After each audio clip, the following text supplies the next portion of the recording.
Ross Bowman Podcast. You better listen. Welcome back for another ad-free premium edition of the Ross Bowman Podcast right here on Patreon, exclusively for members of the RBP gang pitching in monthly to keep our show showing and growing. I am Ross Bowman here as always with Chris Colson. Chris, we have nearly made it to the weekend. We're almost there, baby. I can feel the softness creeping in. I know. It's like it's one of those tingly sensations. Starts in your toes, kind of goes up your body, spreads itself outwards, and then once it reaches the tip of your nose, and you start just, that's when Cyborg again, Cyclops again, softness just everywhere, just explodes forth from the eyeballs. Yeah. I gave my dogs each a CBD treat last night, a little dog CBD treat, right? Sure. They make these for dogs now, and my dogs are particularly high-strung and crazy. And at one point, when I was watching, actually I was reading, I wasn't watching TV. Last night I read a book. Wow. I'm on page 68 of The Count of Monte Cristo, our RBP book club novel that we started about 7 or 8 months ago. Really killing it. Great book. And I haven't even got Dantes out of prison yet. And I looked over at Bella, and she was just fucking zoned. Just like it was like looking at a dog who hadn't relaxed in like a year and a half. Yeah. Just being like, oh, this is what it's like. I am chilling. It was awesome. I don't know how often I'm going to try these things with him, but figured I'd give it a shot last night. It had been like a couple years since I tried a CBD dog treat for these two. Sure. And I feel like they've made massive steps forward in that industry.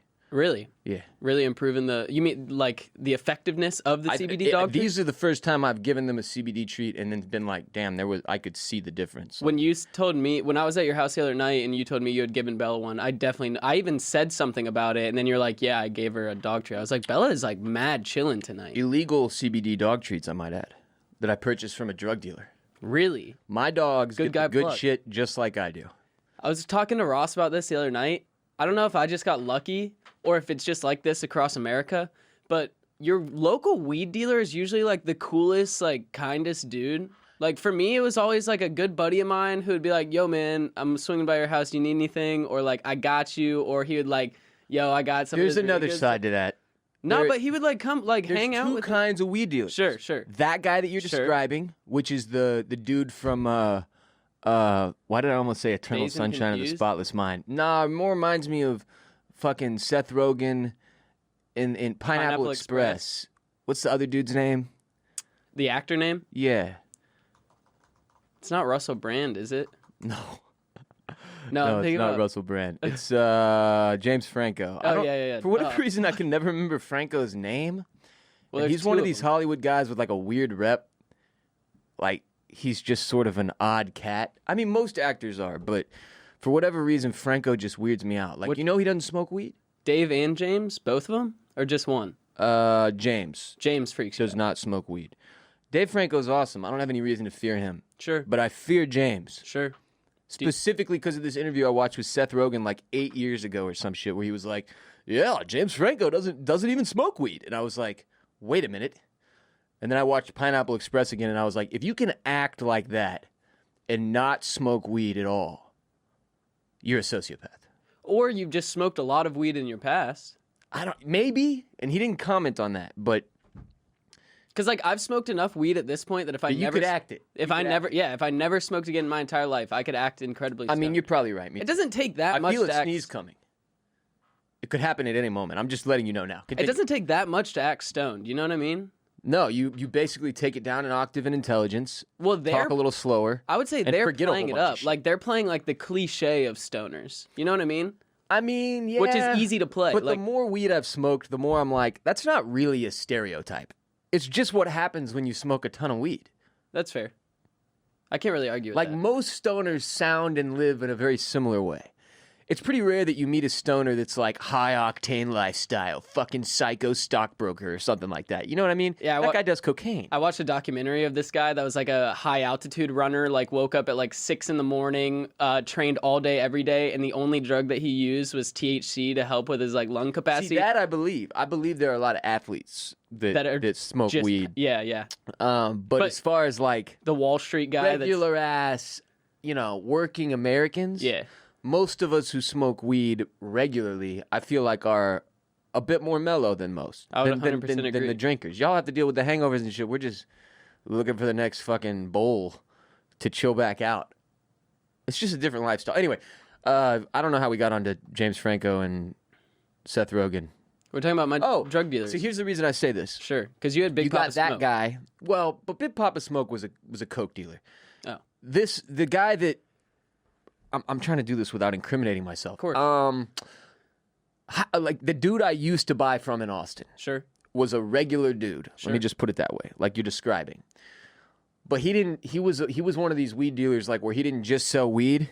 Okay. Like the first several times I went over there, I was like, this is a normal stoner Pineapple Express situation. I love it. And then one day I went over there and he was like, and you want any of this? And like pulled a thing off of his ottoman Yeah. to reveal that it was an ottoman that can hold things. Sure. And then there was like all of the hard drugs in there. And I was like, you, sir, are no longer my drug dealer.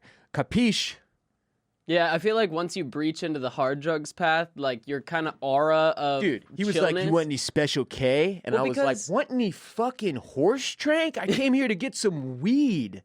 What? Well, you can't like once you get into that level, like if you get caught with that type of shit, You it's go to prison. over, dude. It's over. So You just went from a drug that I can't even get a ticket for in Yeah. Austin anymore to something that will immediately get me put in jail and give you yeah. with a terrible charge. Yeah, like that's like absolutely. a Schedule 1 And like, drug. so I can like once you reach that, you can't be your local neighborhood weed No. guy anymore because you have that in the back of your head at all times. Like Yeah. if you get caught, it's fucking over. And it's like that guy was there for a while, right? And then at some point he decided I this could do a isn't little enough. more. I Yeah. want to do this I other could do a hard little shit more. too. And I'm like, I just don't.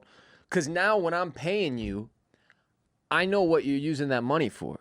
And it's to cop more hard shit that I don't think is good for people. So it's like, then I'm fueling it. Yeah. It's like when you go to Cabo and you buy drugs on the beach. Sure. And then you're like, oh, fuck, these are cartel people. Sure. I just gave money to the Mexican cartel. I've never had that Whoops. personally because I went to Cabo when I was like 4, but Everyone who's been to Cabo of age and bought weed or coke has contributed directly to the Mexican cartel, which is me too.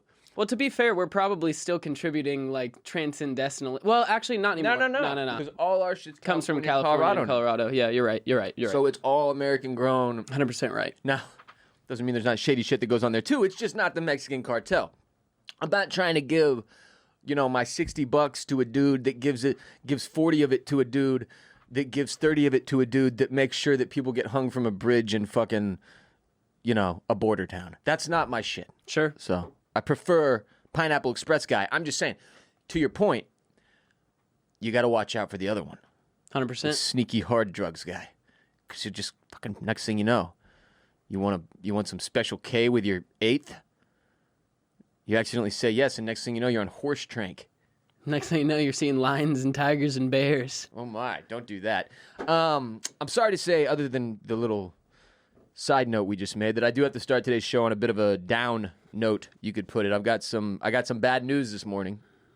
That a member of my family, not blood related, like an uncle to me though. I'm not going to get into the specifics. Took his own life earlier this week, and the reason I wanted to bring this up. Obviously, 2020 has worn a lot of people down. And the thing I keep thinking about today is how life was hard before. A lot of us were in a weird spot before. I would argue most of us, human beings, were in a weird spot. Life is weird. Before this year, 2020, decided to like Exorcist style vomit chaos all over our lives and our world. And the strain of this year is breaking some people. I'm not going to speak to the circumstances of this particular loss, but I wanted to speak on suicide momentarily. Because it is so easy for us as outsiders looking in to hear about someone taking their own life and then judge based on what we can see on the outside. But when it comes to depression and mental health and illness and even addiction and dependence, you never know what somebody else is going through, right? I'm not excusing suicide, but my immediate reaction to this news this morning was rage and infuriation. before I stop to remember that I don't know what was going on in this man's life, and it's not my job to judge him. It's my job to make sure I do my part to ensure this happens as infrequently as possible for all families moving forward, though, right? So that is why no matter how many listeners we lose, no matter how many angry emails I get or people calling me a liberal pussy or whatever, we will never stop making the main focus of this show mental health and community. So I wanted to say thank you up front to everyone listening, to the under 1,000 of you here, for being a part of this community, the most important part of this community and this show, so that we can focus on making the world a little less difficult for all of us. But take care of your people and reach out to them and check in on family and friends. So many of us are feeling alone, isolated, and helpless this year. So lean on each other and let others lean on you if you have that strength available. And spread love where you can, when you can. Because you should have known this already, but life is fleeting. And 2020 has taught us a lot of lessons, one of them being that you never know when shit's going to get flipped upside down and things will change drastically for you, because they changed drastically for all of us this year. And then again, you have a lot of people who had major issues before everything this year unfolded. And that's a heavy load. And for people who feel like they're carrying it alone, which is inaccurate, as we always say, you are not alone. But when you feel that way, and you already feel like you're being crushed, and then you have something like this year sort of stack itself on top of all that, it's so heavy. And there was a point in my life, a long period in my life, really, where every time I would hear about somebody taking their life, I was like, what a puss, like what a coward. What a pathetic way to go out. What a waste of life. And in the case that people have children, what a horrible, selfish move. And that's always been my immediate judgment. I think that's most people's immediate judgment to suicide, right? Is anger. Sure. How the fuck could you do that to us? How the fuck could you do that to your family, to your kids, to your friends, to your wife, to your whatever, your circumstances? Everybody's circumstances are different. But, I mean, that is unfortunately not fair. It's much more complicated than that. And as somebody that has experienced depression for the first time in the last couple years, I can tell you that now I better understand suicide for this reason. Depression as a sickness eats at you. And I thought Chris did such a good job the other day of explaining. He was talking about how he used to unhealthily use Adderall. And that there's this vicious cycle to it, where you use it all day, but then you have to use something else to even try to get to sleep, or you really just don't sleep, and then you have to use it again the next day to stay to even operate at all. Depression, similarly, it'll eat a day, yes. right? And then it rolls over into the next one. And if you don't have the skill set, or you're unfamiliar, like I was, and how everyone is when they first experience depression, I think, you don't know what you're doing, and you don't know how to manage it, and it can get really dangerous really fast. And what you feel is that darkness sort of eating you. And to touch on that, as both of us struggle with anxiety as well, that's where the anxiety part of it really can come into play and really hinder you as well. Because when that depression hinders your progress in day-to-day life, what then you need to get done... Of course, anxiety springs up as a result of a lack of... progress, or lack of getting your shit done, a lack of staying on top of your productivity, life. A lack of productivity. Thank you. And so your anxiety is going to come in the next day because you haven't done the things that you need to do. Then it builds on itself, and that makes you feel stupid, worthless, bad. Which adds to the depression. Which just the negative self-talk builds, and it's like, what I'm trying to explain to you is this. If several things go very bad in your life at the same time, and I'm not saying this happened to me, but it was a version of that where, like, I went through a really tough couple of years with work, and then a really tough couple of years with marriage at the same time, and then it all kind of fell apart at once. And fortunately, I have the family, friends, and support group that I needed, and great therapists and psychiatrists, and I'm blessed enough to have money to pay for both of those things to get myself through this year, to where at no point have I really felt like I was in danger. But I will say I completely, for the first time, understand how somebody could get to that place. And it doesn't make it okay. It doesn't mean that it's excusable or that it's something I'm writing off at all. I'm saying I understand how it happens to human beings, how they get to a place where they don't feel like they have any other option. The first person I knew that ever took his life was a very good friend of mine in middle school, and he took his life many, many years later. And when I found out, I asked my mom what happened. And because my immediate reaction again was like, what a fucking coward. Why would he do this? Well, what I found out was that this kid that I was best friends with when I was little, when he got older and he got into high school and then college, he had cluster headaches. These terrible headaches that they couldn't get under control. And eventually it basically drove him nuts and he couldn't take the pain anymore. So there are circumstances like that where I look at it and I'm like, this is not my place. You know what I mean? Sure. But something went wrong. I don't know where. I don't have the microscope to look at this person's life, to look at each individual suicide and tell you exactly where or when people failed to help this person or they failed themselves. But I can tell you that there's a momentum to that is 100%. very dangerous and very scary. And it's the reason I beg you to, when you notice friends and family struggling or suffering, that you reach out to them and try to have a conversation, because even just the feeling that one person might care a little bit about how you're doing could save your life. If you're depressed, if you're suicidal, if you're in a dark place where logic and rational thinking have ceased to be in your brain as a result of sickness and circumstance. We have got to be there for each other. This election season couldn't come at a worse time because it is such a divisive thing. Republican, Democrat. I can't talk about Donald Trump or Joe Biden right now without the right calling me a liberal pussy or the left basically, I don't even know what they don't really call you a pussy. They just think you're a fascist Nazi if you agree with anything on the right. There's such a divide there that I think it makes it even more difficult for people, because that feels like the focus right now, does it not? Of the whole divide. world. The election? Yeah. Yes. Yeah. It doesn't, and then right behind that is like COVID, and then right behind that is like the economy, Yeah. or like jobs. And Yeah. It's like, man, that's a lot of really heavy problems for people. So when you're depressed or suicidal and you're looking at that and you're like, everybody else is more worried about this other stuff, and you feel even more alone in it. And then it's just like, if there are political divisions between you, family, and friends that keep you from being there for each other, what a stupid fucking mess. I really hope eventually there's psychological studies on what the societal implications or the implications and impacts of this year have had on Oh, they're already the society of the underway. United It's not States. good.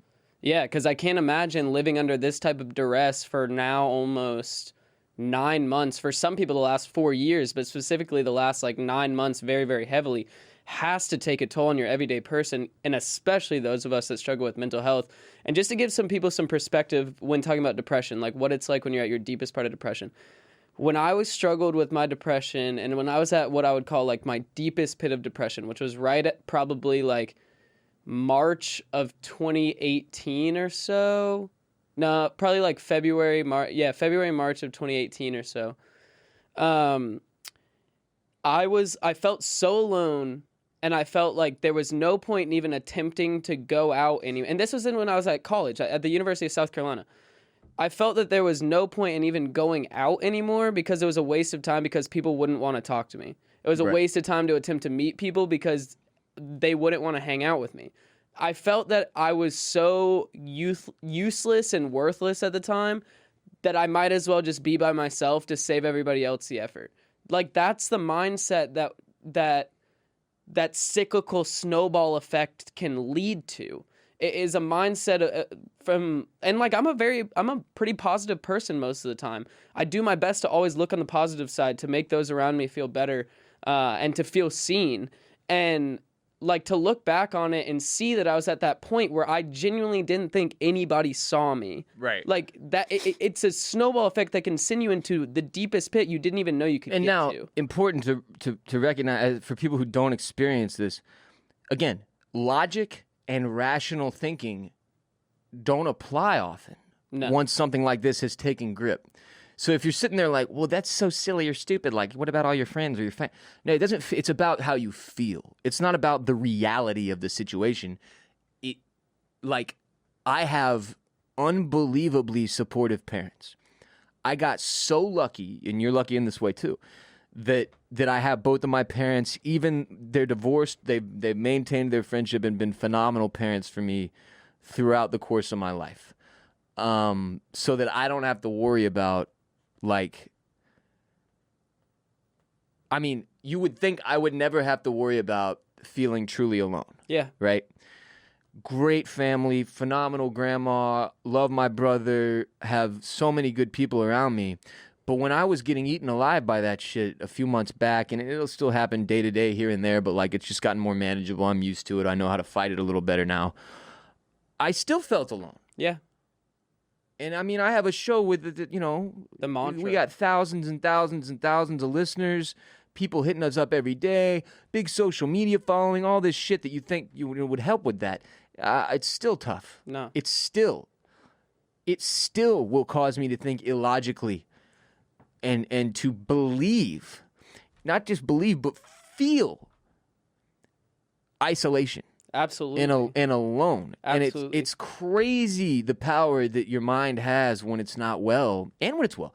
But I mean, that's all I mean is that you cannot sit there on your high horse and try to judge people like you know them when you don't. And just as an aside note, you have anything else on suicide, mental health before I move on to something else I want to touch on? Yeah, just real quick. One thing also, and this is, like, I want to tread very lightly on this topic specifically. We always say reach out to your people, talk to your people, be there for your people. A lot of you do a very good job of that. I've had really good friends of mine in the past that have done a great job of reaching out to their people that they know struggle with things, struggle with depression, anxiety, mental health. They do their best to be there for them. And that person in their own head cannot get to a place to where they can be there for themselves and they still take their own life. And that's a point to where, and they live with that guilt for the rest of their lives, thinking that they could have done so much more. Of course, yeah, which is it's the damaging part of suicide. The most damaging part of suicide is the trail of damage you leave behind. Yeah. And that's the part of it that I really struggle with not calling it selfish, even if you're suffering, because the suffering is exponential for everyone you leave behind. And it's just tough for me, even as an empath, to excuse that. Like, you cannot fuck other people. You cannot. We're all fucked anyway. Yeah. When you do something that, and I'm talking about, that's such a, bro, if you have children that have to endure your loss, the loss of you because you couldn't hack it, it's tough for me to look at what your circumstances were regardless and feel okay about what happened. But that's the thing that's important to remember. You can't rationalize. I can't You can't be in that. make sense of it. I can't control it. Yeah. I don't know. Yeah. And you never really know. Yeah. And it's so fucking hard to look at a situation like the one I looked at this morning and not get angry. But I just know that's an unhealthy reaction because it's not getting me anywhere. And it's not going to help anybody else, me just being angry about that. So what I've tried to find in the last few hours was my perspective on what do you do? Like, I don't even know. Like, I hit my dad up and I was like, I want to talk to, I mean, I can't say anything about these circumstances because I didn't get specific. People got left behind that I'm like, I don't know what the fuck to do here.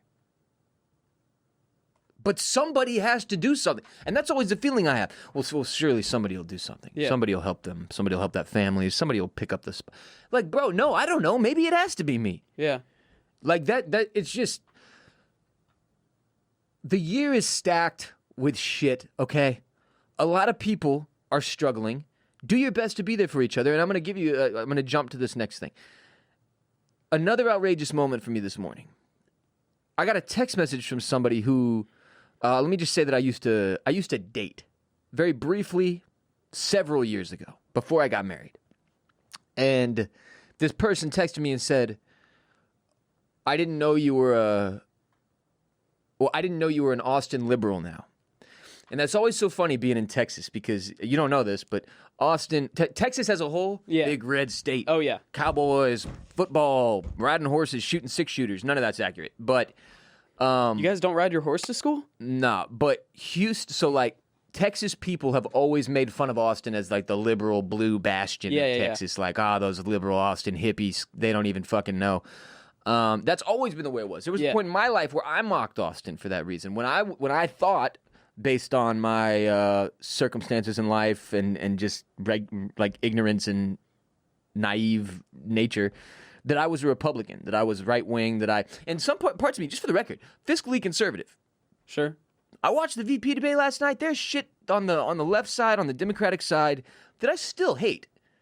That I'm still like, I totally disagree with this. But when push comes to shove for me, it's still not hard to go, logically, have I enjoyed the past 4 years of my life? From a political, the way the country is being run standpoint, do I think this is good and do I want more of it? The answer for me is just an easy no, man. That's just an easy no. If it was a cockroach in a suit on the other side of the table, I'd vote for the fucking cockroach over Donald Trump right now. And I don't need your stupid fucking text messages calling me an Austin liberal or whatever. Houston is blue. And black as hell. Austin is the fucking whitest washed city I've ever been in. Ever. And y'all are sitting in, because it'll be my Houston people that are like, Austin lib, and I'm like, what? The fuck are you doing down there? You ever leave your fucking neighborhood, dog? They're just hanging out in Sugar Land all the time. What the fuck is wrong with you, bro? Like, I'm not trying to hear your opinion if you're in the suburbs. You don't know what's going on. You don't have a fucking clue. You live in the woodlands. Did you by chance? You haven't seen a black guy since 2008. The fuck do you know?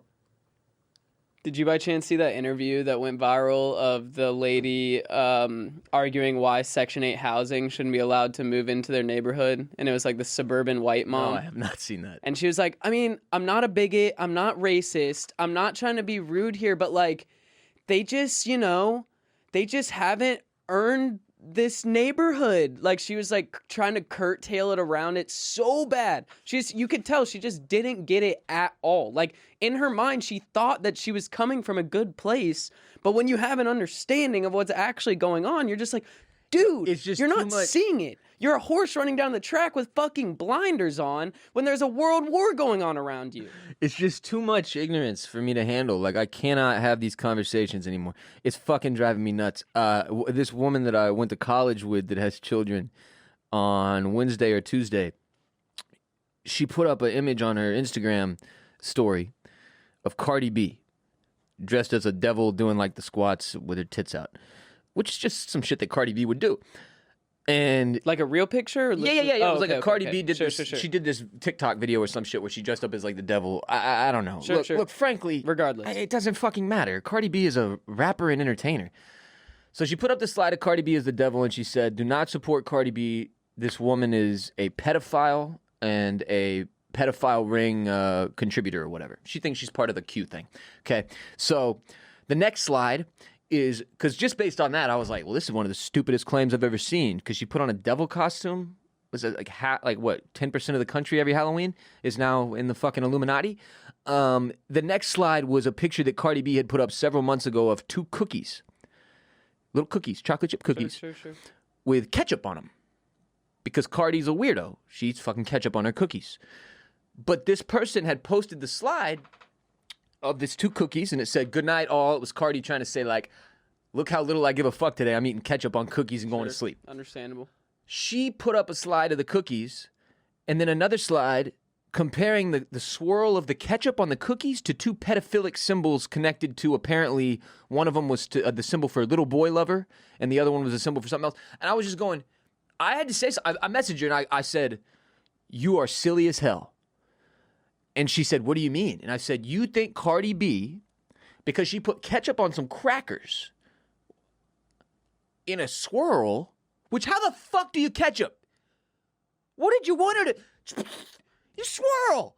If you're gonna in a swirl, post, they accuse. So like, this is a genuine belief. This is a smart, college-educated human being who, right now, with everything going on in the world, their focus is shit like Cardi B and Cardi B running a pedophile ring.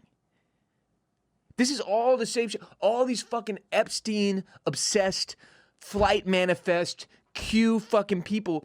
It's people who are looking at the world and they can't make sense of it. They can't make sense of what's going on, and they need something. So they grasp onto this fucking madness and just ride it, hoping that eventually everything else will go away and they can get back to normal life. And it's bonkers. I get it. It's scary. This shit is not fun. The world right now, pretty tumultuous place. We're all freaked out. But if your move is to go conspiracy theorist, bail on the normal societal people who are trying to actually fix shit and focus on cookies with ketchup on them, that Cardi B is a pedophile, you're a fucking loser and you're not helping anyone. look, I definitely think that there are things that go on in the government that are fucked. Cardi I B think that isn't there in are the people- government. No, I know. Fucking rapper. I'm just saying in regard. That is ridiculous. No, I'm not touching on that Like at Cardi all. B's been out there like, all right, I finally made it. I got 7 Billboard Hot 100 hits. It's time to invest in the pedophile community. She has 2 kids. Yeah, no, that's absolutely ridiculous. I was just saying along the lines of like the conspiracy theory in terms of like government secrecy and things like that. I definitely think there are things that go on there, but that is like right now we need to focus on what is right in front of us. Just very simple. It's very simple. We have a fucking disease. We have an election. We do these 2 things. Fuck the cookies and the swirling and the stupid flight manifests, man. And nobody wants to hear about what Q has to say anymore. Nobody cares. It's a letter in the alphabet. Fuck off. Comes right after LMNOP, QRS, ABCDEFG, HIJ, LMNOP, QRS, TUV. Where's Q? You just said it twice. ABCDEFG, HIJK, LMNOP. P. It comes after P. Q. Can we get a clip? Somebody clip that, please. TV, W, X, Y, and Z. Now I know my ABCs. Next time, won't you sing with me? You went over it twice and said it twice and then said, "Where's Q?" What a morning. Anyway, so this morning thing, I'm jumping around. I'm sorry. I ended up blocking her number. But first of all, because this is not somebody in my life. I was like, why the fuck are you even... Like, here's the thing. If you look at my social media or listen to my show and you're so rubbed the wrong way that you need to text message me to make yourself... It's you. Something inside of you doesn't like you. It's not about me. You're bothered by something, but it's not my problem. You need to figure that shit out within yourself. If you look at my shit and you're... then something is wrong.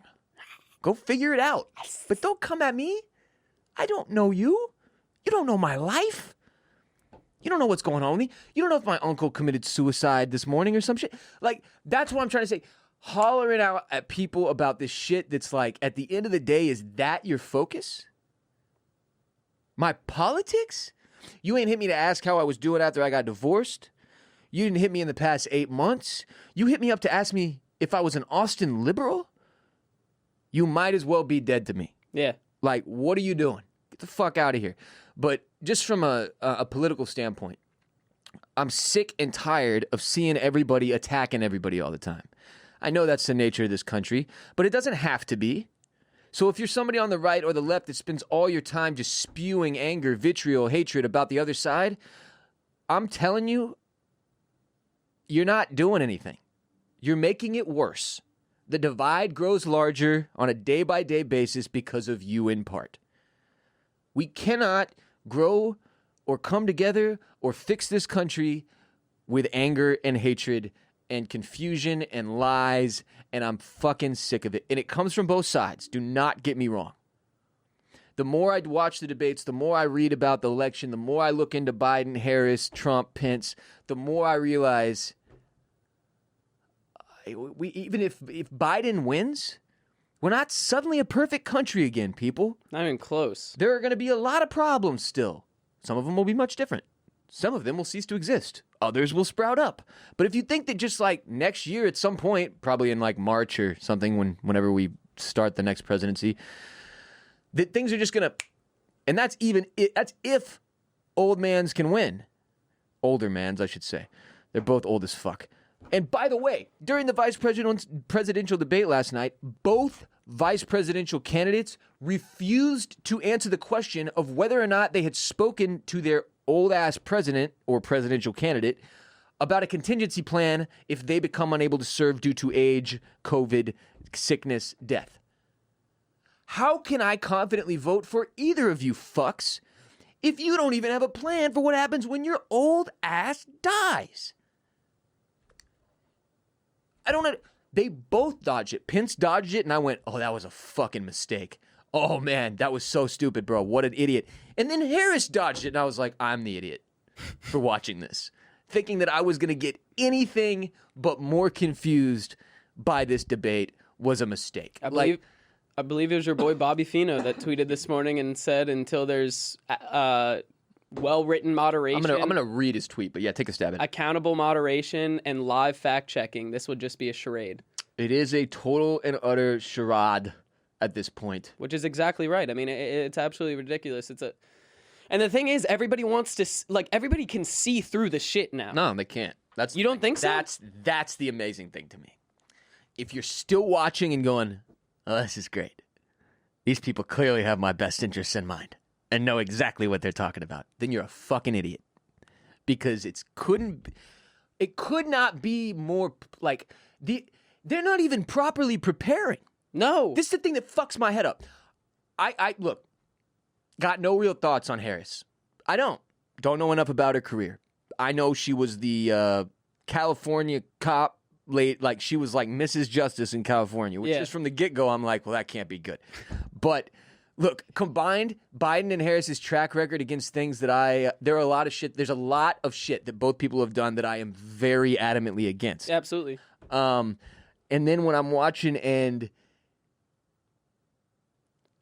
they're asking questions that if you don't have an answer, it literally means that you didn't, because I'm in entertainment. I know how this works, Coles. It feels like they went into the no interviews prep. The same way that March 2020 Ross went into podcast solo podcast at his house, bong rip to the face. I would just smoke and then come and then just talk for an hour. And sit in his office. But bro, they're asking you simple questions like, your presidential candidate is 78 years old, and you refuse to answer the question about whether or not you've had a conversation about how that will affect the safety of the country. Your candidate is 74, 76, whatever Trump is. 74 and 77. Same thing. What are you doing? You're crazy to not come out there fully prepared to answer questions. My computer just died. I just don't it makes me uncomfortable if I can put myself in both candidates' shoes and know that I would have come out better prepared. Yeah. Because I am an everyday regular person with no political experience, and I would have been able to answer some of the questions that we got nothing. To me, I don't get why,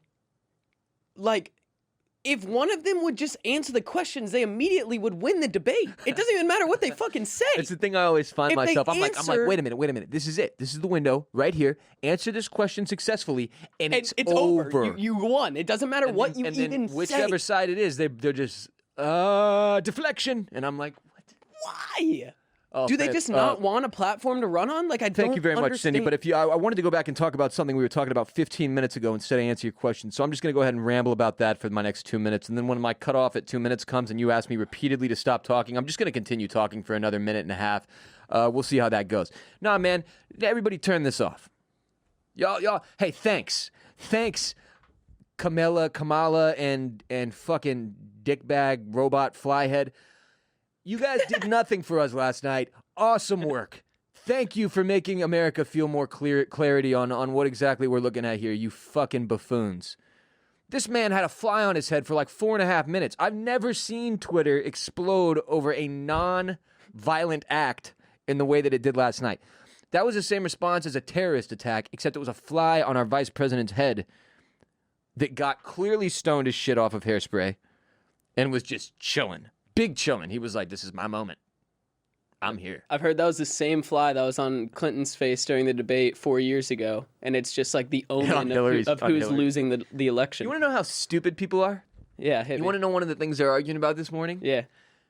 that the fly was on Kamala's head first. What? Are you serious? Dead ass. Oh, no, it was on Kamala's head first, and then it went over to Pence. What? How does this even get a headline? Wait, was that on The Onion? Why are we talking about this? No, I can't say. It's a real life situation. That somebody I know has somebody that is in their office today, and this is the thing they're talking about.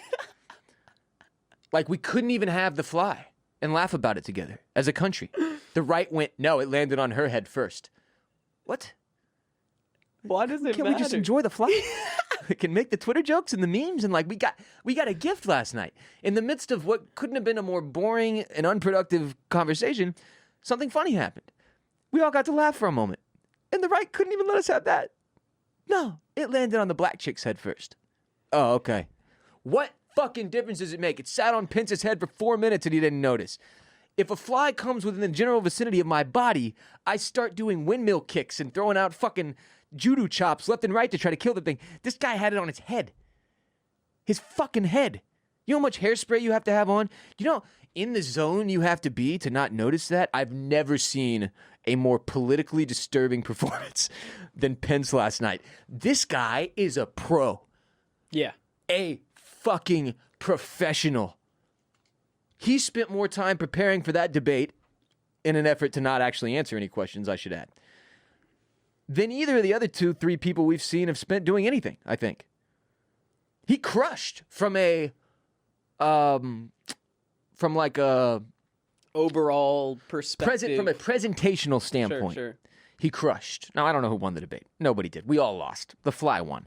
But he brought, there was a weird element there. He brought, old school American politics back into the field. I saw, this was crazy. I follow Scarface on Twitter. Scarface, black rapper, been on our show. One of the great hip hop icons in the United States. And I saw him tweeting about Pence, saying how impressed he was with his professionalism and such. And I was just like, I don't know what. Is that what we're looking for? Because if that's what we're looking for, we got plenty of that. We got a lot of that. We've been doing it for a long time. Old white dudes, man, they got it on lock. If you want to be made to feel comfortable by old white dudes sitting in chairs speaking words, well, America has got you covered, bro. But in terms of people who are actually going to stand behind those words, that's the problem. None of the words we get from any of our politicians at this point come across as genuine. Well, they don't matter. They don't matter because they're not fact-checked. Because they don't have to back it up. They don't have Yeah, to. that's the thing. Where is the accountability? There's it's not, a total so they lack can of say accountability. whatever the fuck they want on stage, as long as it makes impressions, and as long as it gets them it points them in the direction of the conversation they want to be pointed in, and it puts them in a place that they want to be in that debate. It doesn't matter what they say. That's the issue. There's no accountability. There's no fact-checking. The next day, it depends where you go for your news source to even figure out who said what and who won the debate. And even then you get a different version. This is craziness. It's crazy. It's not productive. It hasn't been in a long time. And I see more and more people on Twitter like, this is so broken. Like, what do we do? And I don't know. I don't know how you fix this because it's such a systematic problem, which, by the way, Mike Pence did deny that systemic racism exists in our country, and then also said that Breonna Taylor got justice, which I think is when Scarface deleted his tweet, because it's no longer here. But I was like, Face, what? It just blew my mind. I was like, Face? I mean, at this point, not to sound revolutionist, but at some point we have to look at the system. So revolution won't occur in the way we're all thinking of it, right? No. This isn't a civil war situation. I'm not saying pitchforks and political torches. revolution. Yes, will occur at some point. It's going to have to. This is not viable. We're going to need young progressivists in the next 10 to 20 years to go into the government and change a lot of shit. A lot. The one thing I'll say is this, and this freaks me out a little bit, but I think it's realistic. It's from a place of reality. Sure. This has been an issue our country's entire existence. Yeah. It's something, and when I say this, I mean the general tomfoolery of politics. Okay. All right? The bullshitting, the lying, the systemic stuff, all that stuff has existed since our country was born. It has only become more deeply ingrained, and what I mean by that is there's so many layers to this stuff. Yeah. So many of it has been in place for so much of it has been in place for so long that when you look at the big picture and you're like, what do we change first? It feels impossible, right? Yeah. And that's where I do get the feeling.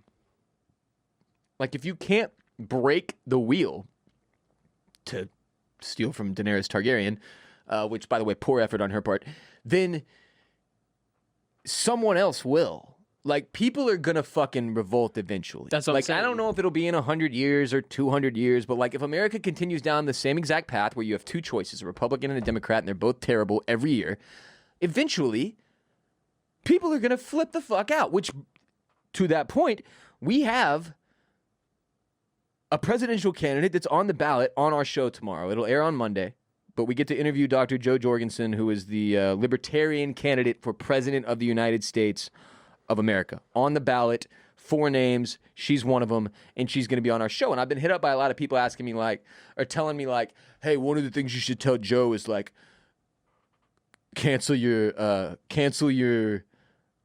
candidacy because all you're doing is taking votes from Joe Biden. And when you look at it from a big picture standpoint, that's always been the way Republicans and Democrats have looked at third-party candidates, is that they take votes away from the main candidate and they're problematic. Well, in our country, it's become so apparent that the two-party system is broken. How am I supposed to frown upon a third-party candidate? How am I supposed to frown upon a vote for an independent or a Green Party or a fucking libertarian? Because, I mean, it's not a wasted vote. It's your vote. I think at some point it's going to take a very moderate politician that's very outspoken on the issues of the two-party system to run as a third party and win that election to really begin change in the executive branch. I think that could happen in the next 20 years because It's hard, and that's the thing. hard to know on like the. Well, that's the thing. We now have these. We have iPhones. It's a choice to be ignorant at this point. You have all the information you could ever want at your fingertips if you dig deep enough. But that information is often stilted. Anyway, That's what I'm saying. It's If you really dig- tough to know where to get your information. If you dig deep enough, like getting like Sure. you can if get you it. read if enough, you can get straight facts. facts. Or something in between the two falsities. at least enough to like. And like with things like Twitter, you can have first-person accounts of things. You can see videos of what's going on, or like you have more first-person. I generally agree with you that Yes. if you are ignorant at this point on most political issues, that is a choice, and I say this as someone who has lived that life, Yes. who made that choice for many years. Me too. To maintain ignorance and I was basically like, look. My shit's hunky dory. I know everything else. There seems to be a lot going on for a lot of other people, but I I'm don't gonna get take it. care of mine. Yeah. And that was my attitude. And I was younger and again naive, and I wasn't grown up enough to understand the world, which is like crazy because it just gets me into so many other things. We made fun of the fact that 16-year-olds get their driver's license and how incredibly unsafe that Yeah. was. That like I don't trust like 28-year-olds who drive. I'm routinely in the car with people where I'm like, I don't know if you should have a license. You're not one of them. But the fact that you can vote at 18 is hysterical. Yeah. At 18 years old, I couldn't tell my toes from my asshole. At 18 I years was old. higher than fuck on every drug that existed. At 18, I've told you this before. I Minus don't know if heroin. I've mentioned it on the show. I was the president of the Teenage Republican Club Yeah. at my high school. Like my views have shifted so. I mean, let me rephrase that. The first time I voted, I believe it was for Mitt Romney, and my general understanding of what I was voting for was I thought Mitt looked like a good dude. He struck me as aligning with what would be good for me and my life and my family in this country. That was it. That was as far as my consideration went. I didn't ask myself what big picture issues were in the United States or what his platform meant for this or that. I didn't look into any of his real stances or his voting record or any type of track record on anything politically, really. I just went off the rip, off the stuff that was there. I'm not saying that was the wrong choice. I'm saying that's an irresponsible way to vote. And if you're 18 and you're casting votes, I was probably ready to vote at 28. Maybe we back that bitch up a decade. Because at 18, it was just, I was like, I just can't believe the decision-making power in this country a large percentage of it is in the hands of people who either simply have not lived long enough to understand what they are doing, or simply they don't give a fuck to learn or care. And with people like this chick I ended up talking to about the fucking Illuminati or whatever, this is my problem with Q people and conspiracy theorists. You're spending hours going down these wormholes of these fucking dark web, message boards. And my buddy that's hardcore Q that we've spoken about many times, he sent us a link yesterday to a 4chan?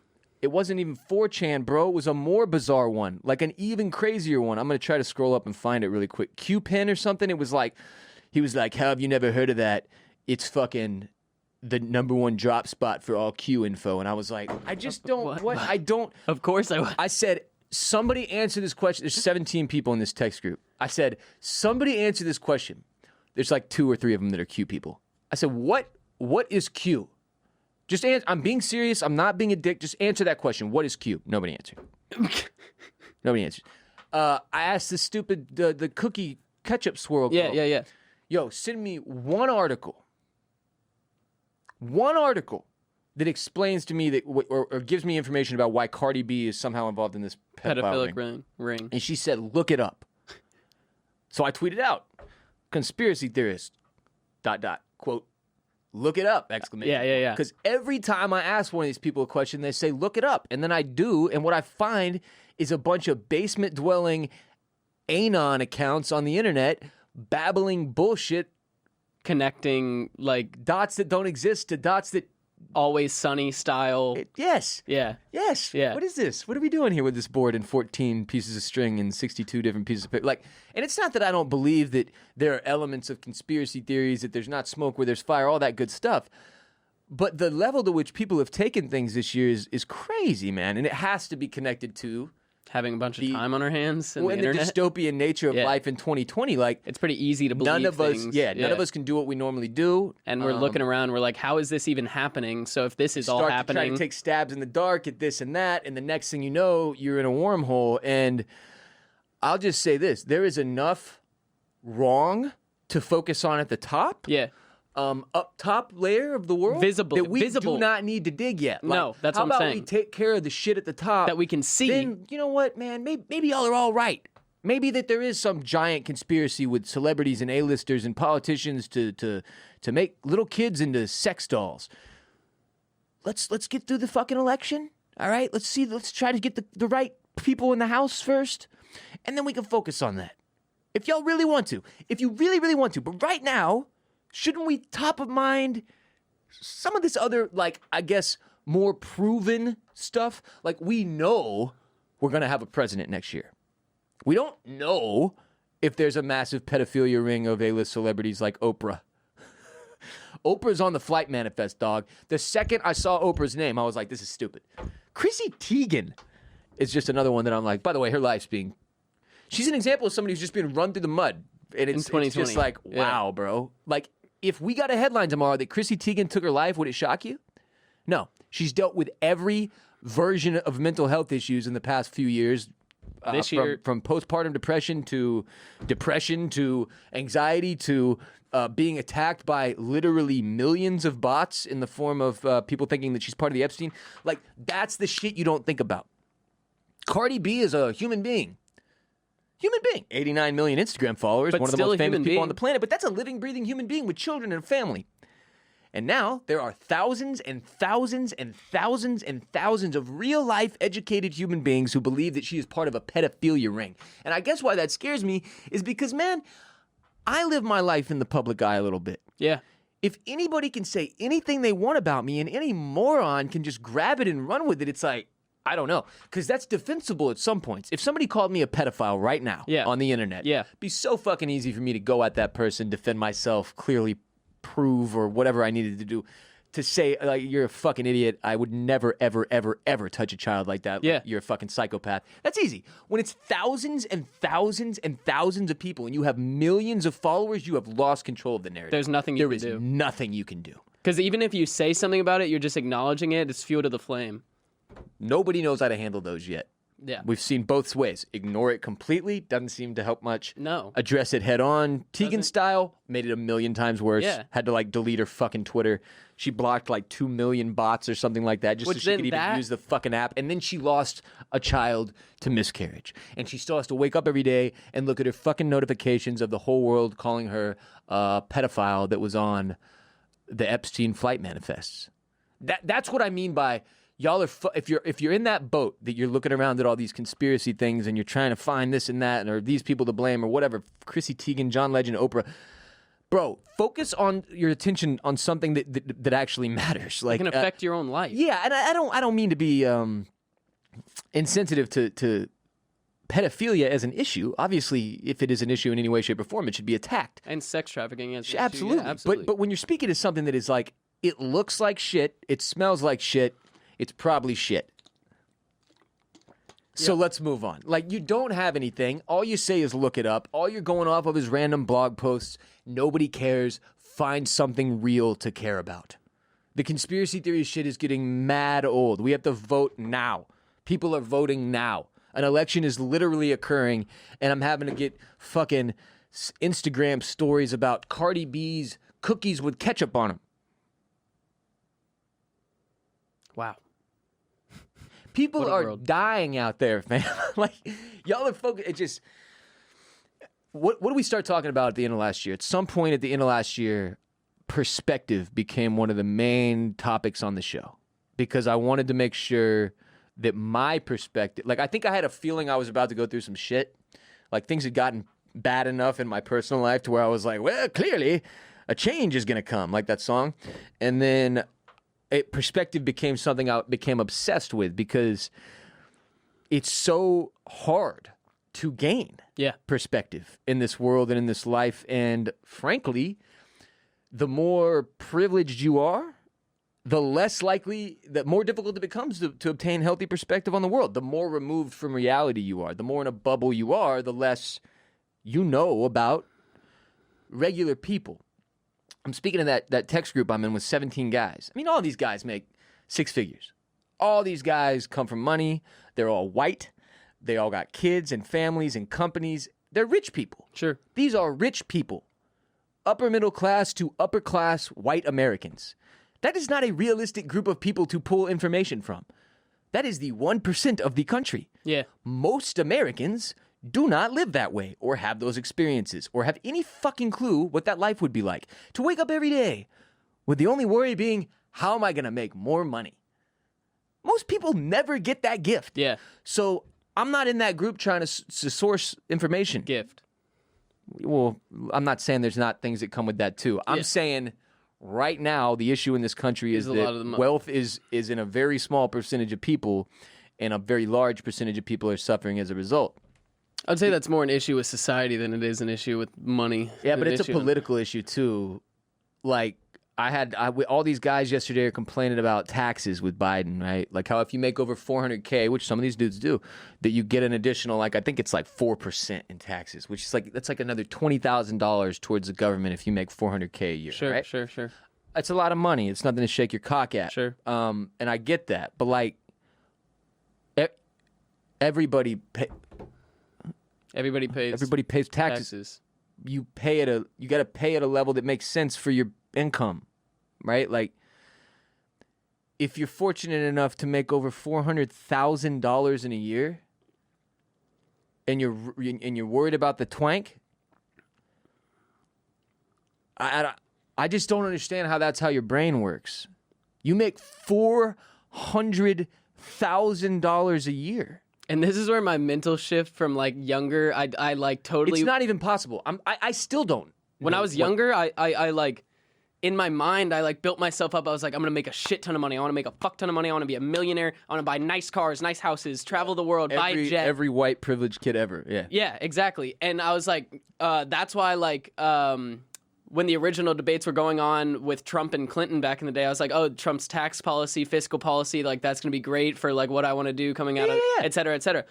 And then That's how he hit so many of us. and then honestly, like when I was 18, started smoking weed, started getting more and more perspective on life, started seeing how big the world is, how many people are on this world, and also really understanding that like I was born into a privileged family. I don't know how consciousness works, but as far as I can tell, by the flip of a fucking coin, dude. Like, who knows? Nobody understands how consciousness, how I became me. But I could have been born into a third world country. Like, you know what? Do you get what I I'm don't trying know to how say? people don't get this. Yeah, that's what I'm saying. You could We have got popped out so a womb lucky. in fucking Kenya. We got so lucky, and this is where my mind has started. Since I was 18, has started to like transfer more towards like socialism in a sense, because why would we not want more of a healthy and welcoming and productive society as a whole? Yeah, my counter to socialism. No, and I'm not saying would be full on. well. I socialism, know. But like, I know. But let me give you the immediate issue with trying to better balance everything from that perspective just gets weird, because it's impossible to convince white people who make money that that's not their money, that they didn't earn it and their spot in the world. And so it gets too fucked up. that's kind of where I was trying to go earlier with the having our phones now and ignorance, and with my generation, that's what gives me a little bit of hope. I really do think with my generation, as we grow up and have our own kids, I hope that shit will ruin so many of the people that you see on the right side right now. The What do you mean? second they have kids, they'll flip. to the right side. You mean from the left side? Yeah. Oh, okay. I get what you're saying. Yeah. But like, I've seen this with a lot of people. A lot of people that were more liberal in college that have kids now that I know and that have money. The only thing they care about is taking care of number one. And that's it. Just from a fundamental human standpoint, cannot work. We share this planet. We share these cities. We share this country. We cannot vote based simply on our own interests. and beyond that, we're not the most important things on this planet. Like, we are lucky enough to have this beautiful earth to live on, Well, to I'm share still the most together. important thing on the planet. Just Well, to besides you, just to be clear, Obvi- in my mind, I wasn't including Ross. I mean, just for real serious, not even making a joke. In my mind, I am the center of the universe because I exist in my head. Like, that's the place I am. Sure. I don't mean that from a place of selfishness. I mean it from a place of all of my perspective is grown out of one place, and that's my mind. You're the first person you wake up to every morning. The last person you go to So sleep for to. me, You gotta I've look out always, for yourself. I've always, because there used to be a point where I was like, I said that a lot. Like, the world doesn't revolve around me. I gotta stop feeling like, but also it does. Like, this is me every day. I gotta manage this shit. No, 100%. You know what I'm saying? So it's And I just kind of a weird walk where it's like, but you can't disconnect from everybody else. That's what I'm because saying. Of that. Like, I'm saying we're talking about the same thing almost. Like, personally, you have to make sure that you are the most important thing in your life, because you have to keep your mental health, physical health on high. otherwise, you're worthless to everyone else. Exactly, because once you have that taken care of, that's when you really can connect with everything around Yes. you, and that's what's most important: connecting And- with everything around you. I would argue, Christopher, that most humans, and I mean a strong majority, do not have that. Oh, Do not have step one, which is to be happy, comfortable, and healthy in your own skin and with who you are and your identity and your purpose. That was And never if even you don't talked about. have those things. Yes, very good point. Let's get to Growing that up. in a second. If you don't have those things, how the fuck are you going to be helpful to anybody? How are you going to vote in a way that is productive? How are you going to raise your children in a way that is productive? How are you going to be a functioning, healthy member of society if you don't have step one Taken care of. done? Yeah. And that, to your point, the lack of inclusion of therapy in any way, shape, or form in our education system is fucking bonkers. Yeah. I don't know how you include it. I'm not an education specialist. This is not my job, all right? Right now, anyway. But the fact that there is no type of coping skills really introduced. Now, I know we learned some shit in school, and it's gotten different since you and me were in, especially since I was in like preschool, kindergarten, and shit. Like, there are schools now, Montessori schools, all these different type of schools that teach in different ways, that try to do things with more emotional connection. But and- that shouldn't have to be a specialized school thing. yeah, that should just be every school. That should just be because public school. every human being suffers and faces struggles and strife. And if you're not equipped with the tools to handle them, then who gives a fucking shit what happened in 1879 in the Battle of Butthole? Why are you teaching me about that and before you teach me how to take care of myself as a human being? And that's the thing, we grow up too in schooling, and especially if you grew up in the South as Not that I well. don't need to learn that. Just this first, please. Especially if you grew up in the South as well, especially as a male in the South, I would say. A lot of emphasis on your youth is put on making money, like being successful in society. And success for me, a lot of times growing up, was based on how successful I am financially, how well I can, count my chickens and take care of my the whole take care of my money. basis for America as a child that you're taught is essentially the American dream is make as much money as you can. Exactly. That's and it. so as I grew, that's what I wanted to do all throughout high school, make a lot of money. Even before high school, that's what I wanted to do, make a lot of money. And as I got older, the more I started to realize, like, this shouldn't be about money. Like, this whole journey that we have on earth should not be about money. It's so much bigger than that, and we're missing so much of the point. And that's not even discussed. Like, for example, mental health and putting yourself first was not discussed very much at all in the town that I grew up in, to the point that when I first started to experience depression at 17, I went to the doctor 5 separate times. They took blood in every way they could. They tested me for STDs. They did every single physical test they possibly could on me. No idea what was going on. A year later, I go to a therapist. She's like, "Oh, yeah, you're depressed." Like, they thought I had cancer. They thought I had bloodborne disease. They had no clue. Chris, the fact that you and I, at completely different stages for completely different reasons, went through the exact same experience in trying to diagnose our mental health struggles speaks in perfect form to exactly what we're talking about here, which is in a completely unaddressed arena, almost. Like, I don't know. I would love to know what percentages of Americans have experienced therapy or have experienced like having to battle one of these things we're speaking to. Because man, same shit. I thought I had lung cancer. Yeah. I went and did they took me into this, it's cost thousands of dollars, I'm sure. Literally My parents thought were I like, was "What the fuck?" dying. Yeah, Yeah. bro, they put me in a tube. Yeah. And put a tube in my mouth and made me fucking breathe like I was in a submarine. Yeah. To test my lungs, and then I popped out, and they were like, "Yeah, you got the lung capacity of like a fucking 8-year-old who grew up in an oxygen tank. Like, you're set." And I was like, "Well, that literally is impossible because I've been ripping cigs like there's no tomorrow every fucking night when I drink for like 10 years." But they were like, "No, your lungs are great. You're fine. But here, take this inhaler, like, in case you feel like it." And I was like, I couldn't breathe because I was anxious. Yes. And I thought I had cancer or something. It was months before somebody was like, "And what you have here is panic disorder." Similarly to how it was months before somebody was like, "And this isn't herpes, it's scabies." So it's not, by the way, it's not like we're just blowing it on the mental health side. We fucking suck at everything doctors-wise right now. But specifically with mental health. Oh my God, the word therapeutics just popped into my head and I almost snapped. Excuse me. Specifically with mental health, like, if you look up symptoms of depression, I literally told the doctor word for word, bullet for bullet, every single one of those symptoms. Every single one. And that was never even considered to be something that I was going through at the time. That's the issue. That's the disconnect. It's also the suck it up, be a man. The as you're growing up, like, if you're being somebody telling you you're too sensitive, that shit sticks with you for a long, long time. You become, all of a sudden, you don't validate your emotions anymore because you think they aren't valid. You think you're overthinking yourself. And then that's cyclical as well, and which leads to more mental. It's a complete disconnect of what we need to be teaching our youth to lead so they can live healthy and happy and productive lives where they find purpose in what they do, not just financial success. And if I know a lot of people listening, we'll close on this. I know a lot of people listening don't suffer from mental health issues, don't necessarily have a ton of firsthand experience, don't necessarily have somebody in their life that they can point to, or, you know what I'm saying? Yeah, absolutely. And let me speak to you for a second, because I've been, first 21 years of my life, I was one of you. I never had a panic attack and anxiety, a bout of sadness, depression, fucking schizophrenia, dyslexia, nothing. Yeah, sure. Not a single struggle. Not a, you could argue, not a single bad thing happened to me for like the first 14 years of my life, right?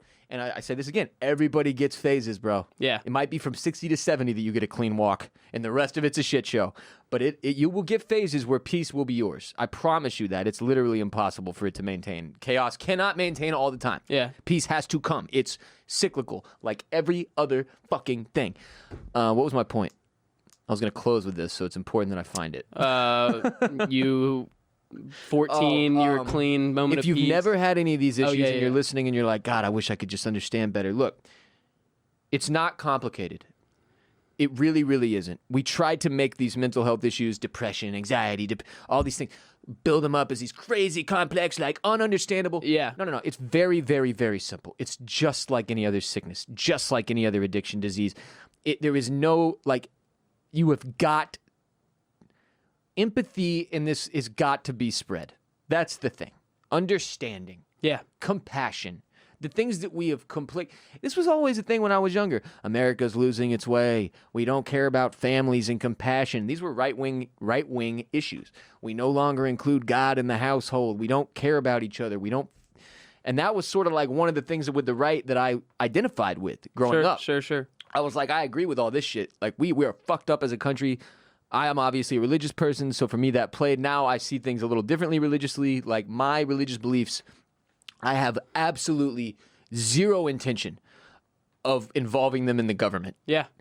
I do not care. Yeah, If they the shouldn't be in the person government. I'm voting for is Muslim, Jewish, Christian, fucking don't give a fuck. Satanist. I'm voting for you to run the country, son, not to tell me about my religion. Yeah. Or what I believe in a spiritual level. Like, I don't give a fuck if Mike Pence is a Christian. I don't care if Kamala Harris believes in that Cardi B is the devil incarnate and should be worshipped as such. I don't give a fuck if Trump isn't even sure how to spell Jesus. I don't care. Yeah. That isn't what I'm putting these people up there for. I'm putting them up there to fucking build. Like, I decide my spiritual shit. That's for me. Yeah. Absolutely. If anybody is making religious decisions based on politicians, I beg you, turn off the TV and open whatever book it is you believe to be the holy one, because that's where your head needs to be, not listening to these fools. These people don't know shit from Shinola. And as I've said before, the debates started, before this election even really kicked off, none of these four individuals is going to fix our country. If you think this is flipping in a couple months, you're fucking crazy. It's us. We are next. That's always the way it is, but the ball moves from the younger generation. These old heads, they're set, they're good. They might change a couple things here and there to tweak and twist and make some people appeased, but big picture, bro, this is on everybody under 40. Yeah. I would 100% agree Like, with it's that. up, you're up. It's our time. So if you're like 38 or some shit and you're sitting there and you're like, I have an opportunity, fucking go, please. Please. Don't care what you believe in religiously. Do you care about humans? Are you looking out for the best for America? Please go. Move your ass. Get on some ballot so that I can fucking check your name. For the love of God, I'm so sick of watching people who could give a fuck about most of us pretending that they give a fuck about any of us. It's annoying.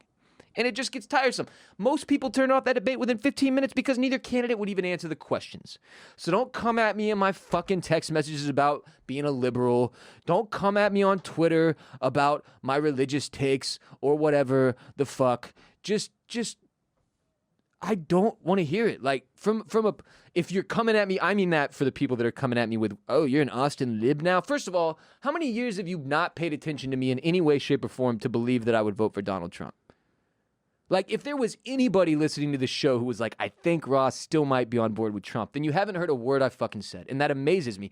Or you literally have just never listened to the show or follow me on social media or had a conversation with me in the past decade, which literally, why the fuck are you in my phone? Kindly show yourself to the delete button. And just I'm sorry to rant on that, but this shit really pissed me off. Like, No. I'm so fucking sick of being called an Austin liberal. It is so annoying. I've lived here for a decade, and I don't identify as a liberal still. I don't know how long I need to be here before anybody. I don't identify with. You can slap your labels wherever you want, but I'm going to vote for who I vote for based on what I think is best for the country. No longer for me or just my family or whatever. It's not going to be based on religion. I'm certainly not going to look at it from like a how much money is this going to bring me standpoint. I got plenty of money. I don't give a fuck about my taxes. Not a single president has ever been voted into office in my entire life where it changed my quality of life. Not a single one. Republican, Democrat has never changed my white ass's position financially in this world. Sure. Never. It hasn't occurred. And until it does, I have no reason to fear an extra 4 fucking points for anybody who makes almost $500,000 a year. You understand that? Like, the thing I will add, and then I'm done, I swear to God. The thing that concerns me is what they do with that money. And that's a step that I am willing to say that I would like to know more about and look more into, in a place that I do need more information and would like to see how those decisions are made, because historically in my lifetime, the Democrats have done a terrible job with their tax money, just like the Republican Party. Like, neither party has been a shining example of how to tax Americans and spend their money. They both blow our money on mostly dumb shit Yeah. that's run horribly and ineffective. So don't come at me with that. The taxes thing is so fucking stupid. And you make... Bro, I know y'all, all right? Some of you who make $400,000, you make 20 grand in a day sometimes. A day. A day. I didn't make that my first year of employment after taxes. Chris barely makes that now. This shit is not... You're from a rational standpoint, somebody who makes 400 grand not voting for a candidate because they're like, fuck that, he's going to take $20,000 out of my pocket. Just make another 20 then, pussy. If it's so easy, get your ass back out there. Like, I mean, I know that then your taxes would just go up, but like, taxes as a fundamental voting pillar blows my mind, because nobody at any point in my lifetime have I looked up and been like, God, he's killing it with all our money. Keep doing it, man. You're putting it in all the right spots. No, we've blown most of the money that everyone in America in my lifetime has paid in taxes on things like war or broken social programs that don't work, which I stopped complaining about my taxes probably like 5 years ago, when I realized, well, first of all, I don't know how to spend this money anyway. And then second of all, I just don't get, like, the couple points here or there one way or the other are not going to be the thing that sways how I make my decision on who I believe should be in political office. Like, I mean, to a point it matters. Yeah. Of course. But when we're talking about Biden and Trump, I'm like, if we were in a normal world where both of our candidates seemed like good options, and Yeah. we were all going to vote and just like do a president, like, which is how every election up until Obama was for me, basically, in Sure. America. Then yeah, we could talk about taxes and shit. But like, we are so far removed from that being a fundamental issue that we Yeah. need to focus on. Yeah. That when we got last night's VP debate and it was so traditional and they were talking about like all the things that I normally hear about, I was like, I don't know. But I think that's the issue. That's like the people that are like still hardcore supporting Trump see this as a normal election, and they're like, "Oh, taxes are going to go up. I don't want taxes to go up. Everything else is going great right now." You know what? That's the issue. And I know that's hard, man. I know it's hard to be in the suburbs or be in a fucking fancy house or be in a good spot and look around and see other people struggling and go, I'm sorry, but like, I got to take care of me. I know that's hard. I get it. But just try. See what it feels like. And just to close on your point earlier about empathy and mental health, and just if you don't understand where somebody's coming from, to be able to be there for them regardless, and you don't understand what it's like to go through any sort of mental health struggles. When I first started dealing with depression and was living back at the house for the first time, my parents' house, Yeah. I was much more open this time around with my parents about what I was struggling with, what I was going through. And I remember I came downstairs When you one say that, what do you mean? Like on a day-to-day basis? day-to-day basis, talk to my parents about how I felt in the mornings, tell them, I'm et cetera. struggling today. I don't feel good. Struggling Something's wrong, today, I don't didn't know. sleep great last night, anxiety's kind of high today, depression's kind of high today. Just being more honest about it. So like the times that like if I was being a little cold or a little quiet or something like that, they would just understand what I was going through. Yeah, I know what you mean. I've done that a lot without explanation. It kills people around you. You got to be open. So after like there was this one period where like I wasn't sleeping very well because I just moved back into my parents' house and I just like wasn't fully comfortable in my room again, and I just like wasn't getting great sleep. So there was like a 4-day period, like the first week or second week that I was living back at home, where like a couple days in a row I came downstairs and I was like, I'm feeling a little depressed today, feeling a little down. And a couple days in, my dad goes, well, how can we cure this thing? How can we cure your depression? Like, how can we cure your anxiety? What can we do to fix this? And I completely understand where he's coming from, but like for people that don't deal with mental health, this isn't something that you fix. You're not looking for a cure. you're if somebody comes to you with their mental health struggles, what they want from you is just to understand them and be there for them, and literally just like be there and try to like let them go through their stuff with somebody beside them. Now, and that's very specific too, because like in the case of your dad, I've met your dad one time. I don't know enough about him to know, but I'm assuming he doesn't have a ton of experience in the mental health realm. Well, I'll just put it this way: grew up with like very Southern Alabama dad. His dad was in the military. My dad was in the military. Then he was in the fire department for like 25 years. So like very for structured. people like him, yeah, and very there's a structured. shitload of us, very, a shitload of them, that don't necessarily have a grasp on these things enough to do more than what you're saying. And that's fine. Just be there emotionally for people. That's all you have to do. If you feel like I don't know anything, how can I help? Well, dude, legit, just be like, it's like, just be nice to that person. Can I get you anything? Be there for. I feel like you're struggling. Do you want to hang out or like have a phone conversation? It's very simple, man. You do not have to be a mental health expert or like have mental health issues to be a mental health advocate. Yeah. In fact, you're in a much better spot to be a mental health advocate if you don't have mental health issues. Exactly. Because you don't have to struggle with your own version of the stuff, and really you should be very. I mean, everybody has their own struggles. I will also say that, but yeah, man, just. And I will say too, coming from somebody that's mental health has caused them to feel like a burden before. If you can tell somebody's going through depression, a lot of times that involves a feeling of worthlessness or feeling like a burden. Or yeah. So reach out specifically to them in a way that makes them feel specifically wanted. That helps so much. Instead of just being like, hey man, you want to hang out later or something like that, be like, hey, could I take you to go grab, like if it's your best friend or a friend that's close of yours and they love this restaurant, hey man, let's go grab a bite. Can I take you for a bite at blah, blah, blah later on today? Yes. And that is do huge. not, for fuck's sake, turn to a friend who is depressed and ask them if they want to go to the bar. Yeah, don't do that. Stop taking your struggling people to the goddamn bar. That was the American move for like 200 years. Oh, shit's fucked up. Getting a divorce. Let's go get fucking drunk. Bro. No. All right. In closing, I've just been sent this meme. It is Mike Pence's head, and instead of the fly, the rest in peace big black cock guy is just photoshopped in there. He's still living.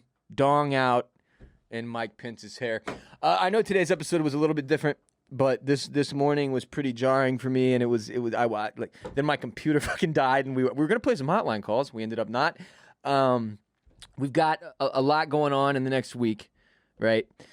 I'm looking forward to talking to Dr. Jurgensen on Monday and seeing if we can make more sense of this election, our political process in this country, her candidacy, what it is that brought her to be a libertarian, why she thinks that's the move, what she thinks she would bring to the country.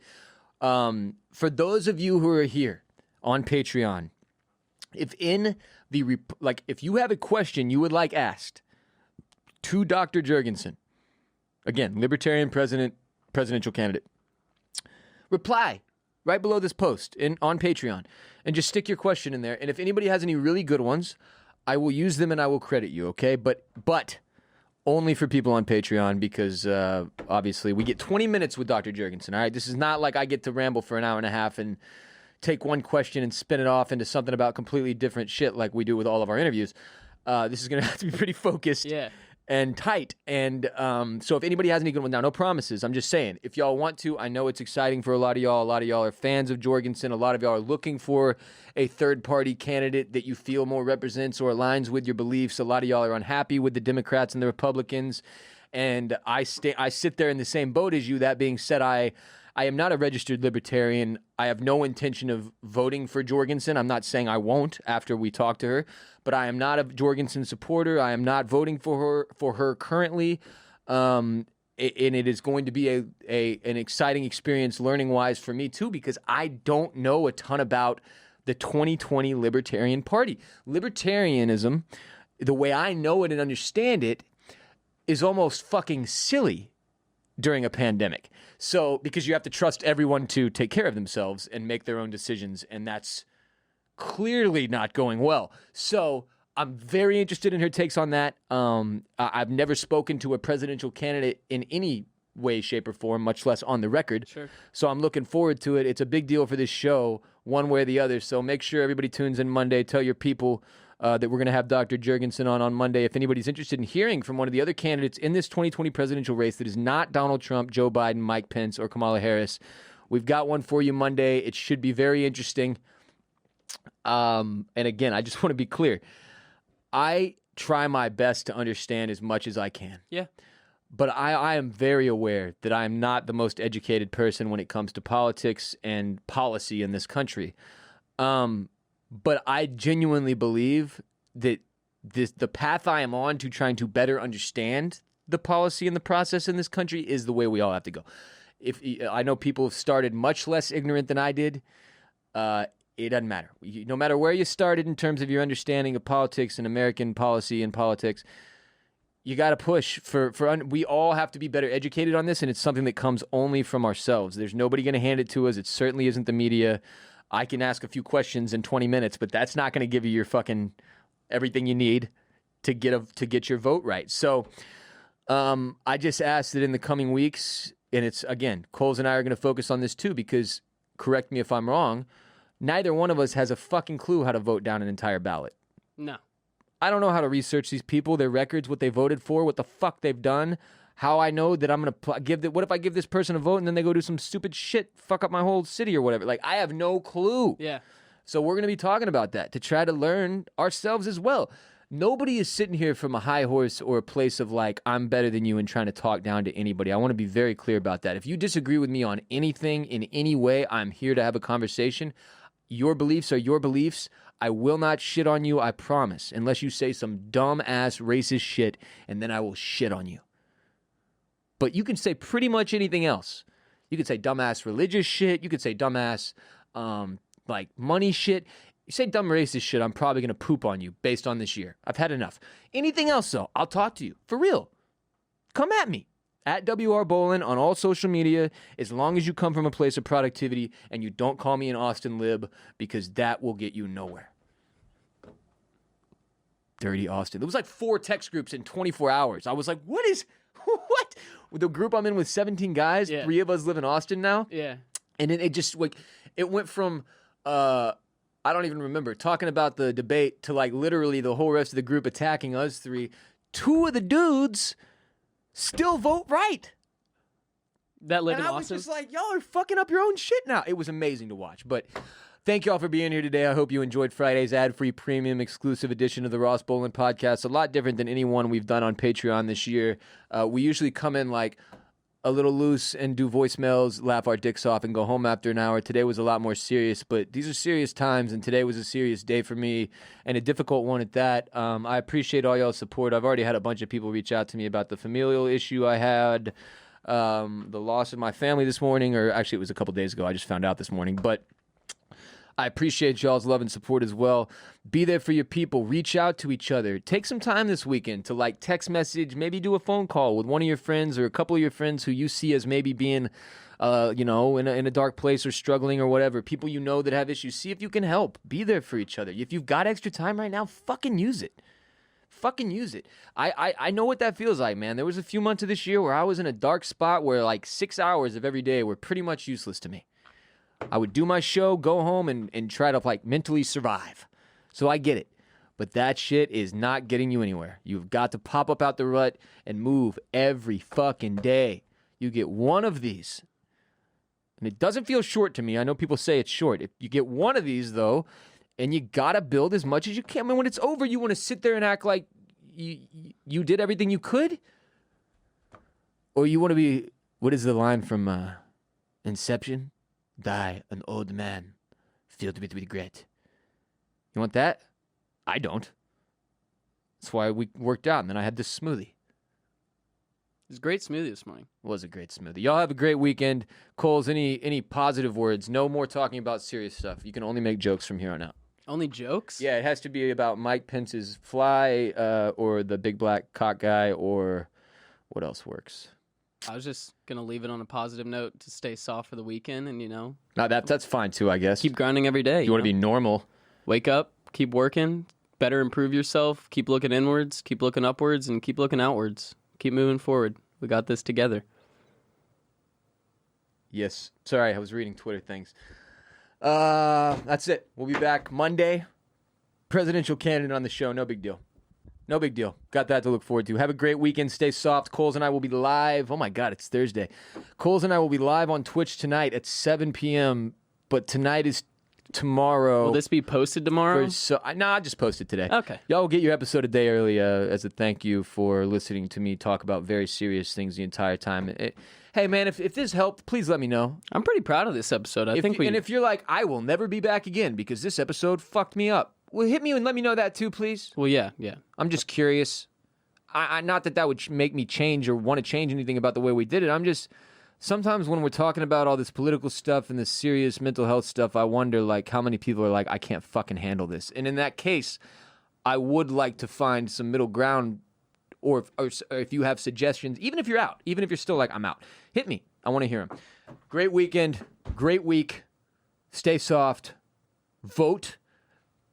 But vote in an educated manner. We will try to help as much as we can. Both of us are on the same path to try to find that gift, educated voting gift that this great country has provided us with. And by provided us with, I mean sort of. But I mean, slightly suppressed with voter registration and different things like Did that. you get a mail-in ballot? No, I thought I it did- was spam and I threw it in the trash. Nice. Now I got to ask for another one. I didn't get a mail-in Standing ballot. in that fucking line. Well, I'm And- I'm just gonna vote early. And it's hilarious to me that Well, Travis the County only election has shit is funny to me. Well, I don't know Travis- why. Travis County only has one ballot now, right? One box. We all One get box. One box. One because fucking our, box. I think it's our lieutenant governor It's is Abbott, a fucking idiot. whoever he is. Greg Abbott, Yeah, whoever. I don't know what he does, but yeah. trash human. He lowered the count in every county, I believe it To is, one. to one in Texas. So if you And do so- a mail-in ballot, you have one place you can put it. And just. Is that the case? And I think Mike? well, I don't know if they're doing polling as well. Mike, are they doing only one polling place as well? We don't even know if he's I out don't know there. if he's there. We can't see him. Regardless, at least one dropping but just to let you guys know the implications of that. So in Texas, most of the rural areas are going to vote red. Rural. That are a little smaller in population, the rural counties and stuff like that. They all vote red. So they probably only need one ballot box to drop their ballots in. Now say something like Harris County that has 3.8 million people in it or some Yeah. shit. I don't know how many people. And live in had this county. 13 ballot boxes as of a week ago, is now down to one as well, which is, not ideal. Yeah, it's a good way to suppress votes, which shouldn't be a thing. Well, But here we are. Damn it, we went back to negative. All right, let me think of a happy thought to give y'all before we. Oh, here you go. you want to go Here ahead and call it Stros? That'll make you happy. Think about the Astros beating people. Think about home runs. I'm not worried about me being happy, Manifest home runs. Oh, you need the although people to I be am happy. worried about the Astros. I do hope the Astros win today, obviously. I worry about you being happy, Ross. Well, I appreciate that. Yeah, that's what I'm here for. 2:35 the game starts. Yeah, hopefully the Astros win. Oh, Gary, we saw Gary again this morning, So mailman Gary this morning, he's killing it, crushing it. fucking living life. He had a hat on. I couldn't. It was I a don't- Texans hat It's again. a Texans hat still. Yeah, he's happier now. Bill O'Brien's we got a fired. bunch of packages coming to the house today. If you're tuning in for the Twitch stream tonight, it'll be the first time that Chris has his own actual professional light. We bought a bunch of equipment from Permanent Record here at our studio that they weren't using anymore, or stuff that they'd been letting me borrow forever. That I was like, Mike, just let me buy this from you. I've had it for a year. We're really stoked on upgrading our setup for everything we're doing at the Bolin Media HQ regarding twitch.tv/Boss Rollin' and the streaming. So y'all come through, support us. We'll be online in a few hours, handful of hours, playing games and getting weird and smoking doinks and trying to forget about how hard the world is for a few hours while we enjoy the We enter a new world. basketballs as well. Is there a finals game tonight? There is. Sports. Looking forward to that as well. Oh, there's a football game tonight. There's no basketball game. There's a football game. Oh, really? Tampa Bay and Chicago. Chicago in the NFL season that I am now 90% sure won't finish. Really? You're up to 90%. I'm very freaked out. I'm pretty It freaked is out. very too. bad. Yeah. Love y'all. Thank you for the support. See you next week. Thank you for your continued support throughout the month of October. This is the second or first one you've gotten in October? Second? Yes, second. Yeah, because weird month. We did it Started on the a second. fucking Thursday. but you got one that week anyway. So you get 5 episodes in October. Wow. Lucky on you for bastard. being here. Wish everybody else could hear me say that, but I'm speaking to the wrong crowd. Love you, love you, love you. Thank you, thank you, thank you. Peace be with you. And also with you.